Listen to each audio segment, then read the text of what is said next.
आमची परिस्थिती त्यांनी पाहिलेली आहे. बनसोडे साहेब आहेत, कोणताही कार्यकर्ता आता तिथं आमचे सुमोजी सर आहेत, आपले साहेब आहेत, आमचे भास्कर सर आहेत, कधीही त्यांना मी भेटतो तर माझ्या कुटुंबाच्या मध्ये काही बोलत नाही. मी चळवळीवर बोलत असतो. मी चळवळीसाठी समर्पित आहे. 41 वर्ष झालं माझ्या लग्नाला. माझी बायको सुद्धा भांडण आजही आहे, परंतु माझी बायको एकही दिवस कोणाच्या घरी जाऊन झोपली नाही, थांबली नाही. ही तिचा त्याग आहे. या त्यागातून मी जे आहे की नाही मुवमेंट उभं करण्याचा प्रयत्न केला आहे. बऱ्याच गोष्टी घडलेल्या आहेत. मी जरी मी अर्थशास्त्रामध्ये शिकलेला असला तरी मला अर्थ कळालेला नाही.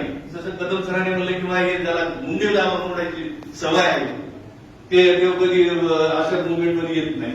तो कधीतरी म्हटलं होतं. आमच्या किसन दादा इथे बसलेले आहेत किनार, ते म्हणतात मग आमचं सगळ्याचं बरं झालं आणि तुझंच वाईट नाही. मी म्हणलो दाना जो आहे जमिनीत गाडल्याशिवाय त्याचं कंस निघार होत नाही. कुणाला तरी बळीचे बकरे बनल्याशिवाय बाबासाहेबची मुवमेंट उभं करू शकत